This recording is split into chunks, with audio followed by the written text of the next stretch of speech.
Sarajevo. A quiet Sunday morning, the 28th of June, 1914. The summer air clung thinly over the Miljacka River. A motorcade of 2 cars moved steadily through narrow streets. Windows rolled down in the heat. In the back seat sat Archduke Franz Ferdinand, his gloved hand resting on his knee, his eyes fixed on the modest flags that trembled from nearby balconies. "This will not take long," he murmured to Sophie, his voice low but steady. She offered a faint smile, though her gaze remained unsettled. At the wheel, the driver slowed to take the familiar turn toward Franz Joseph Street, but General Potiorek struck his hand firmly against the frame. "Straight ahead," he ordered sharply. "The new route directly to the hospital." The driver hesitated. "But, sir, the schedule—" "The new route," Potiorek repeated, his tone leaving no room for error. The car did not turn. It glided past the corner of the Latin Bridge, where a young man stood frozen, his hands empty, the pistol never raised. There was no explosion, no scream. Only the steady rhythm of hooves on cobblestones, and the distant bells of a church marking the hour of Mass. In that single moment of silence, history veered away from its old track. Franz Ferdinand leaned back against the seat, exhaling softly. "This afternoon, we will return to Ilidja," he said to Sophie, the faintest trace of relief in his voice. She shook her head gently, whispering, "No, Vienna." Elsewhere, in a dim office of the Austro-Hungarian Foreign Ministry, a telegraph operator weighed the phrasing of a message that would never demand an ultimatum. And across Europe, Berlin, St. Petersburg, Paris, London, the guard posts of a continent strung tight like a bowstring, had no reason, not yet, to let the arrow fly. I remember pausing the first time I read through the Sarajevo dossiers. If a single command had been clearer, if a single turn had never been taken, could an entire century have unfolded differently? The question lingers, like dust caught in a shaft of light. Was total war truly destiny, or merely the accident of pride, alliances, and one man's aim? "What do you believe in, officer?" a local reporter once asked the policeman on duty near the bridge. The man looked out at the motorcade, vanishing up the street. "I believe in what did not happen," he said flatly. If the gun at Sarajevo had never fired, if the spark of war had been denied, could Europe have stepped back from the abyss? This is the story of a 20th century without the First World War, where empires endure, revolutions are delayed, and humanity seeks another path to modernity. Not gentler, perhaps, but profoundly different. Before we can imagine a world without the First World War, we need to understand the world that stood on its edge in 1914. Europe was not at peace. It was a continent armed to the teeth, restless beneath the surface. The balance of power seemed secure on paper. 2 great blocs dominated the map. On one side, the Triple Entente, Britain, France, and Russia. On the other, the Triple Alliance, Germany, Austria-Hungary, and Italy. Each side swore to defend the other, yet each secretly prepared for the day when the promises would be tested. The arms race was relentless. Dreadnought battleships sliding down the docks in Portsmouth and Wilhelmshaven, artillery pieces growing heavier in Krupp's factories, rail timetables quietly revised to move millions of soldiers to the front in mere days. The Balkans were the most volatile corner of this Europe. The Ottoman Empire, once stretching deep into the continent, had been pushed back, leaving behind a patchwork of new nations: Serbia, Bulgaria, Romania, each with ambitions larger than their borders. Serbia in particular looked northward, dreaming of uniting all South Slavs under its banner, a dream that clashed fatally with the Austro-Hungarian Empire's fragile hold on Bosnia and Herzegovina. Vienna watched Serbia with suspicion. Belgrade eyed Vienna with defiance. Meanwhile, the great empires themselves were strained. Austria-Hungary was a patchwork of nationalities: Czechs, Slovaks, Croats, Hungarians, Poles bound together by tradition, but pulling in different directions. The Ottoman Empire was often called the sick man of Europe, its provinces restless, its government weakened. Even the mighty powers were uneasy. Russia faced unrest at home. France still nursed the wound of losing Alsace-Lorraine to Germany in 1871, and Britain worried about its global empire being challenged by German industry and ambition. Everywhere, the language of diplomacy grew sharper. A single crisis could ignite the whole structure. The assassination of Archduke Franz Ferdinand provided the spark in our real history. It allowed Austria-Hungary to issue an ultimatum to Serbia, Germany to promise its blank check of support, and Russia to mobilize in response. By August 1914, treaties pulled nations into war like a trap snapping shut. But without that gunshot in Sarajevo, there is no ultimatum, no blank check, no sudden mobilization. The war that would kill millions, redraw borders, and define the 20th century might never have begun. Franz Ferdinand himself believed in reform. He spoke, in private, of granting greater autonomy to Slavs within the empire, an idea that made him hated by Serbian nationalists, but quietly respected by others who sought stability. Had he lived, he might have steered Austria-Hungary toward evolution rather than collapse. The political chessboard was tense, yes, but not yet overturned. Europe in 1914 was standing at the edge of the abyss, but it had not fallen in. History tells us it was only a matter of time. But history also tells us that timing is everything. The turning point comes quietly, almost invisibly. A misheard command, a corrected route, and the Archduke survives Sarajevo. What follows is not a triumphant march into a golden age, but a delicate shift in the balance of Europe. Without a crisis to trigger the machinery of alliances, the Great War plans slumber on paper instead of on the battlefield. In Vienna, the Austro-Hungarian court exhales in relief. Franz Ferdinand, scarred by the near brush with death, doubles down on his vision for reform. He argues that only by granting greater autonomy to the empire's Slavic peoples can Austria-Hungary preserve itself. We must hold them with respect, not chains, he is said to have whispered to Sophie one night, his hand tightening around hers. Within the empire's ministries, his voice grows louder, though still opposed by conservatives who fear that autonomy means weakness. Serbia, spared from the fury of an ultimatum, continues to agitate, but finds itself contained. Russia, watching closely, has no immediate cause to mobilize. Germany, bound by no crisis, keeps its armies at drill rather than at war. France and Britain, though wary of German power, look elsewhere to their colonies, to trade, to naval rivalry. Europe remains tense, but the fuse is unlit. The first consequences ripple outward almost immediately. The Russian Empire, denied the galvanizing chaos of 1914, stumbles along its fragile path. Without the shock of war and the humiliations that followed, the revolutionary fires of 1917 are delayed, perhaps smothered. The Romanovs cling to their throne a little longer. In Constantinople, the Ottoman Empire limps forward, its provinces restless but still tied to the Sultan's authority. No allied invasion of Gallipoli, no partitioning plans whispered in smoke-filled rooms. And in Berlin, the Kaiser continues to boast of Germany's place in the Sunday, but without the devastation of war, his empire stands unbroken, its industry unchallenged. Some German generals privately grumble. "We are ready, yet we are told to wait," one officer notes in his journal. The Schlieffen Plan gathers dust. For now, the The world does not suddenly turn peaceful.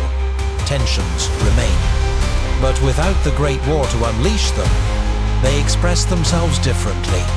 Through diplomacy, through colonial rivalries, through gradual reform and unrest instead of cataclysmic slaughter. For the first time in decades, Europe steps back from the abyss, not by wisdom, but by accident. The turning point comes quietly, almost invisibly. A misheard command, a corrected route, and the Archduke survives Sarajevo. What follows is not a triumphant march into a golden age, but a delicate shift in the balance of Europe. Without a crisis to trigger the machinery of alliances, the Great War plans slumber on paper instead of on the battlefield. In Vienna, the Austro-Hungarian court exhales in relief. Franz Ferdinand, scarred by the near brush with death, doubles down on his vision for reform. He argues that only by granting greater autonomy to the empire's Slavic peoples can Austria-Hungary preserve itself. "We must hold them with respect, not chains," he is said to have whispered to Sophie one night, his hand tightening around hers. Within the empire's ministries, his voice grows louder, though still opposed by conservatives who fear that autonomy means weakness. Serbia, spared from the fury of an ultimatum, continues to agitate, but finds itself contained. Russia, watching closely, has no immediate cause to mobilize. Germany, bound by no crisis, keeps its armies at drill rather than at war. France and Britain, though wary of German power, look elsewhere to their colonies, to trade, to naval rivalry. Europe remains tense, but the fuse is unlit. The first consequences ripple outward almost immediately. The Russian Empire, denied the galvanizing chaos of 1914, stumbles along its fragile path. Without the shock of war and the humiliations that followed, the revolutionary fires of 1917 are delayed, perhaps smothered. The Romanovs cling to their throne a little longer. In Constantinople, the Ottoman Empire limps forward, its provinces restless but still tied to the Sultan's authority. No Allied invasion of Gallipoli, no partitioning plans whispered in smoke-filled rooms. And in Berlin, the Kaiser continues to boast of Germany's place in the Sunday, but without the devastation of war, his empire stands unbroken, its industry unchallenged. Some German generals privately grumble. "We are ready, yet we are told to wait," one officer notes in his journal. The Schlieffen Plan gathers dust. For now, the world does not suddenly turn peaceful. Tensions remain. But without the Great War to unleash them, they express themselves differently. Through diplomacy, through colonial rivalries, through gradual reform and unrest instead of cataclysmic slaughter. For the first time in decades, Europe steps back from the abyss, not by wisdom, but by accident. To understand this alternate 20th century, we must step into the eyes of those who lived within it. Their voices, imagined yet plausible, reveal how different the world might have felt without the crucible of the Great War.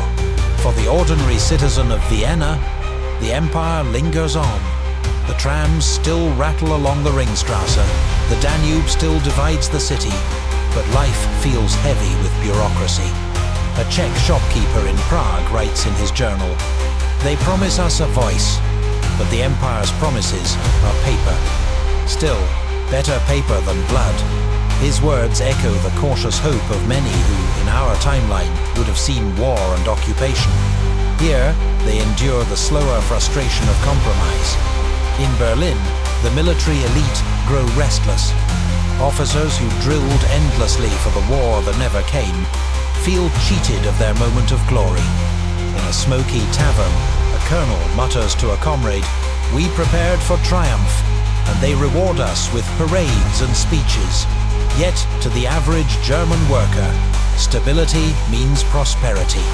Wages rise, factories hum, and the humiliation of Versailles never scars their pride. For them, Germany is not a defeated nation, but a confident one, an empire still reaching outward. In St. Petersburg, the Tsarist court clings to its rituals.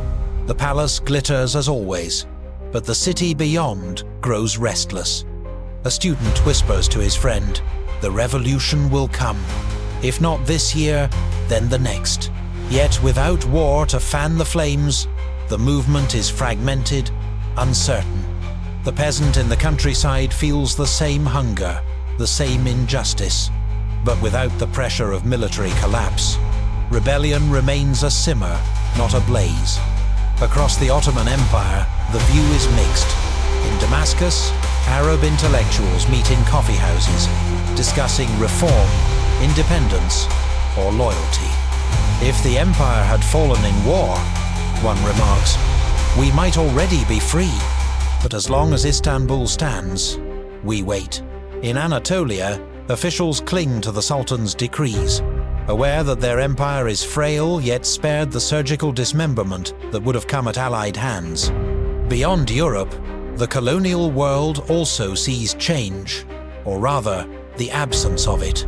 In India, there is no wartime promise of reform from Britain, no Ghadar conspiracy accelerated by global conflict. Nationalists still gather in secret, still dream of independence, but without the upheaval of world war, their struggle stretches longer. In Africa, soldiers are not drawn into European battles. Their lands remain firmly under imperial control. The century of decolonization is delayed, perhaps by an entire generation. And then there is the United States, a nation looking inward. Without the call to make the world safe for democracy, America has no expeditionary force in France, no role in remaking Europe. A farmer in Iowa cares only for the price of corn, not the fate of monarchs. An industrialist in New York invests in railroads, not in tanks. America grows wealthy, but not world-weary. It is powerful, but not yet a superpower. Through these perspectives, a pattern emerges. The absence of war spares millions from death and devastation, but it also prolongs old systems, delaying revolutions, independence, and progress. The voices of this alternate world speak not of triumph, but of endurance, of waiting, of frustration, of paths never taken. At first, the world believes it has been spared. No mass graves, no fields of barbed wire stretching from the North Sea to the Alps, no generation lost in the mud. Yet history does not pause, it only changes its rhythm. Over the decades, the absence of the Great War creates consequences no one could have foreseen. Without the devastation of 1914-1918, European empires hold together longer. The British and French continue to rule vast colonies with little resistance.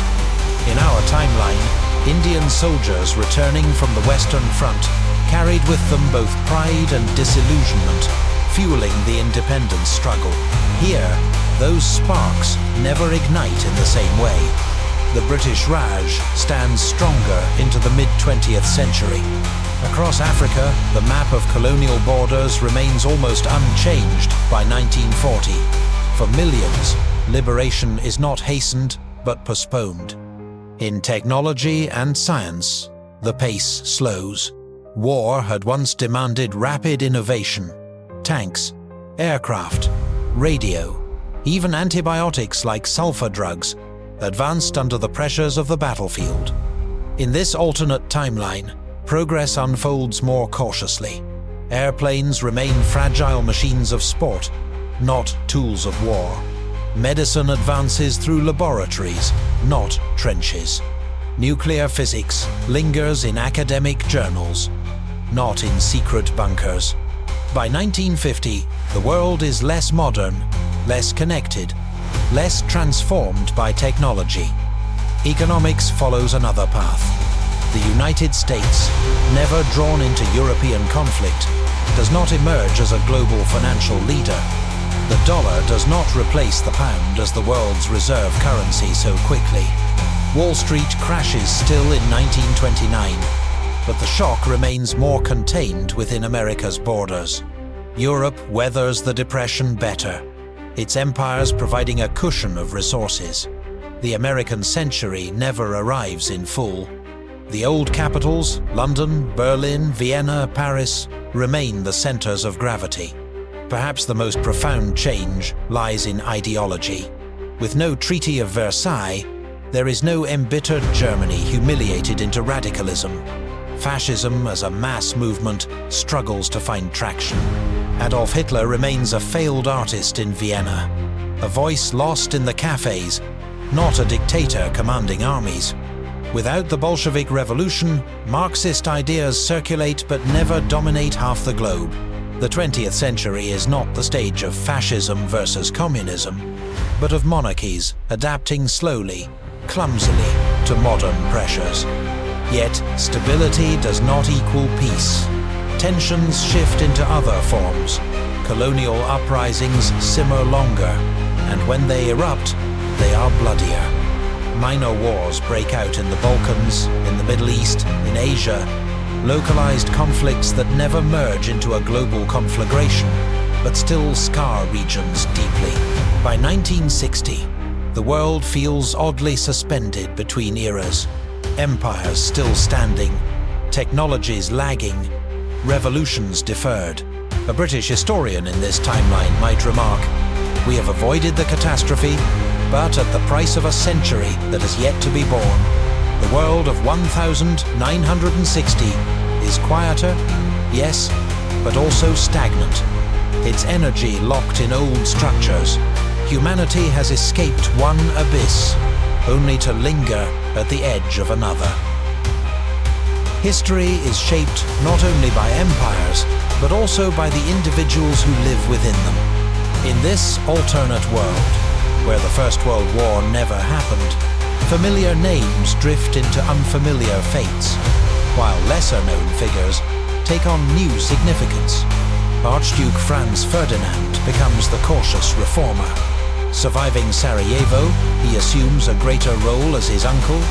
Emperor Franz Joseph grows frail.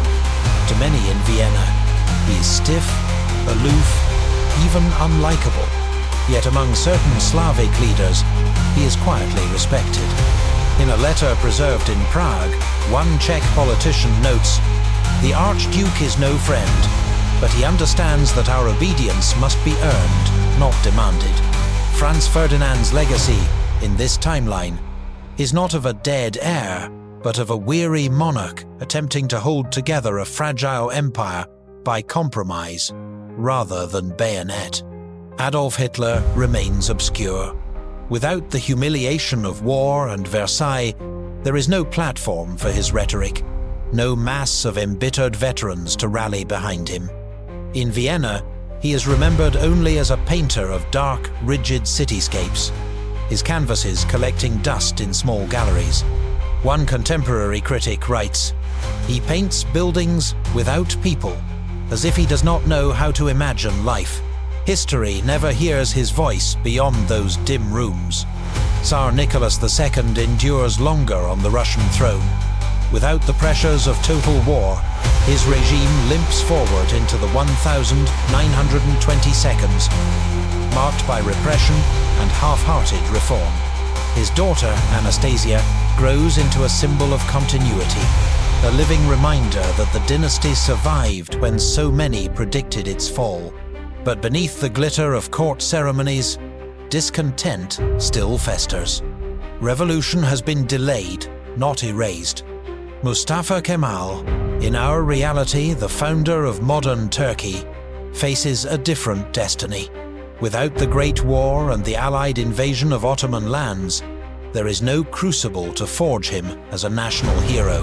He remains a soldier and administrator within the empire, respected but unknown to the wider world. The Republic of Turkey never rises. Constantinople remains Ottoman. Across the Atlantic, Woodrow Wilson is remembered as a reformer at home, not a visionary abroad. He never delivers his 14 points, never speaks of making the world safe for democracy. American presidents of the 20th century govern domestically but rarely intervene in Europe. The United States becomes a wealthy giant with little interest in shaping global order. And then there are the ordinary people, a Serb nationalist who lives long enough to realize the empire he hated has outlasted his youth. An Indian lawyer named Mohandas Gandhi, who finds fewer opportunities to leverage imperial weakness. His campaign slowed but not silenced. A young German physicist named Albert Einstein, who still formulates theories, but sees them applied decades later, for there is no Manhattan Project to transform science into apocalypse. These figures remind us that history is not only about what happens, but about what does not. Their alternate lives stand as quiet markers of a century, reshaped not by fire, but by hesitation. For decades, the world has drifted, avoiding the inferno of a great war. Empires endure, revolutions stall, and progress creeps rather than surges. But no system, however prolonged, can hold back the tide of change forever. By the mid-20th century, the tension that was never released at Verdun or the Somme begins to build elsewhere, until the old order faces its reckoning. In the Balkans, the fragile balance strains again. By the 1942, nationalist movements among Croats, Serbs and Slovenes have grown too large for Vienna to ignore. Franz Ferdinand, now an aging emperor, faces a choice between granting full federation or facing armed resistance. In a private audience recorded by one of his advisors, he sighs, "If we loosen our grip, the empire dissolves. If we tighten it, it shatters. What choice does history allow us?" His indecision becomes the empire's undoing. Protests turn to uprisings, and Austria-Hungary finds itself fighting not a continental war, but a series of internal fractures too vast to contain. Meanwhile, in the Ottoman Empire, suppressed nationalism erupts with greater force. Arab leaders, denied the chance for independence after 1918, now rise in coordinated revolt. Damascus, Cairo, and Baghdad echo with calls for sovereignty. The Sultan's government struggles to respond, its military overstretched, its treasury empty. Unlike in our timeline, where collapse came swiftly after war, here the fall is slower but no less inevitable, tearing the empire apart in bloody regional conflicts. The global stage shifts as well.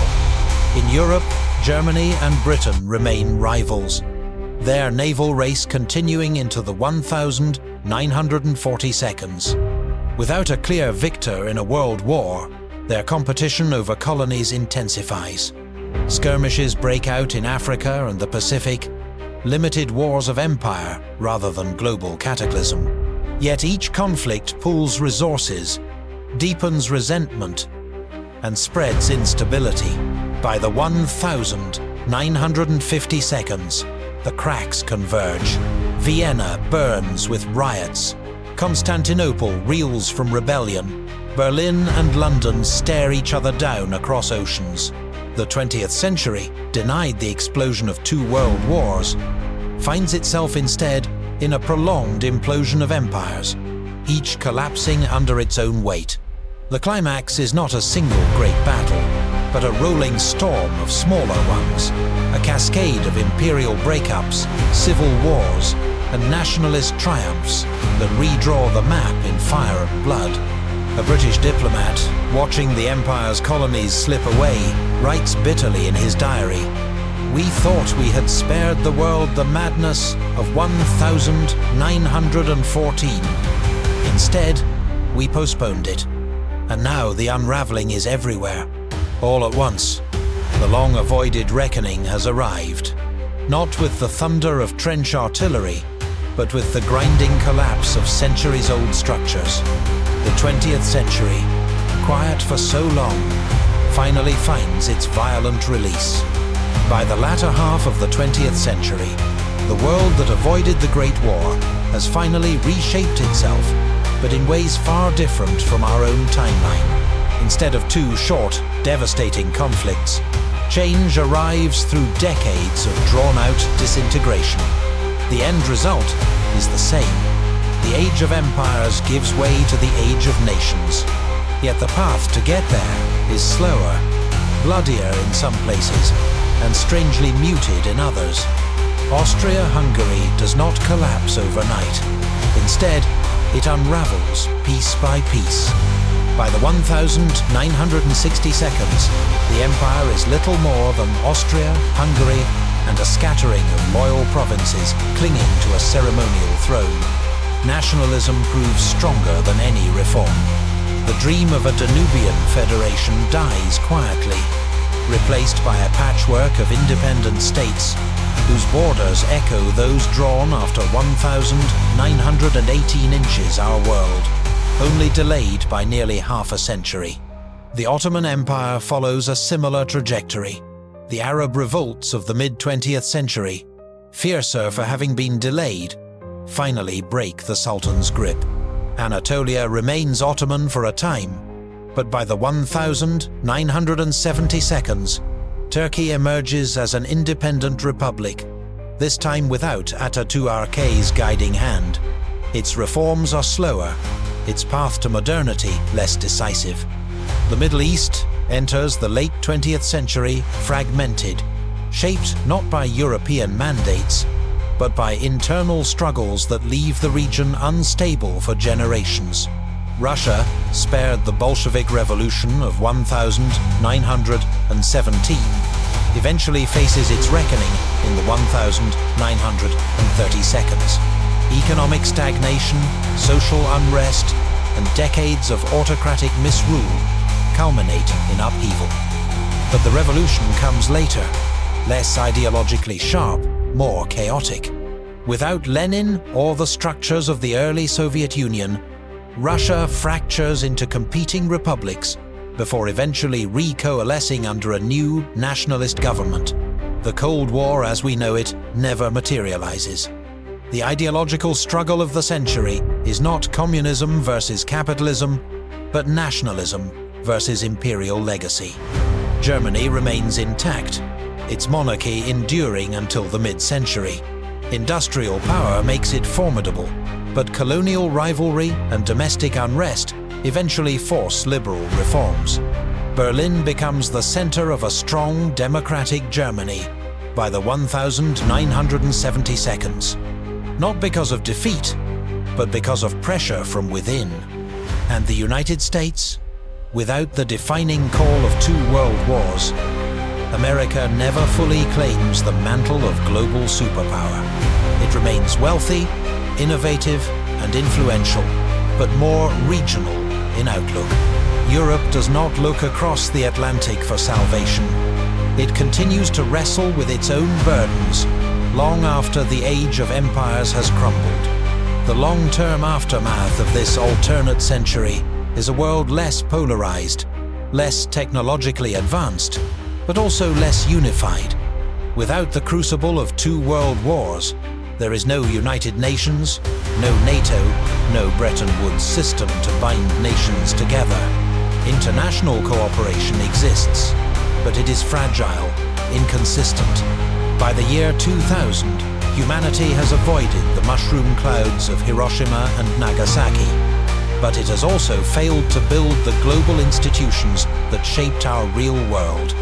A historian in this timeline might reflect, we avoided the wars that defined the 20th century, but we also avoided the unity they forced upon us. The world did not burn in a single fire. It faded, empire by empire, into a century of fragments. History often tempts us with the idea of avoidance, that if only one spark had not been struck, one shot not fired, we might have escaped tragedy.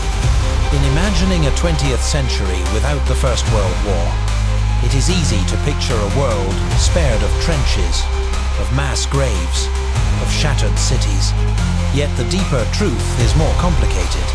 The absence of global war does not mean the presence of global peace. What we see instead is a century stretched thin, where empires linger past their time, where revolutions stall, where independence is delayed. The horrors of Verdun and Auschwitz never arrive, but neither do the breakthroughs that came in their wake. Rapid decolonization, global institutions, technological leaps forced by necessity. Perhaps the lesson is this: history always exacts its price. Remove one catastrophe, and the world does not become gentle, it simply rearranges its struggles. In this alternate past, humanity is spared the trauma of 2 world wars, but it pays with stagnation, prolonged oppression, and a slower march toward modernity. Standing at Sarajevo, on the bridge where history might have turned, one can almost hear the silence of that unfired bullet. It is a silence filled with possibility, but also with warning. For peace, when bought by delay, may carry its own hidden costs.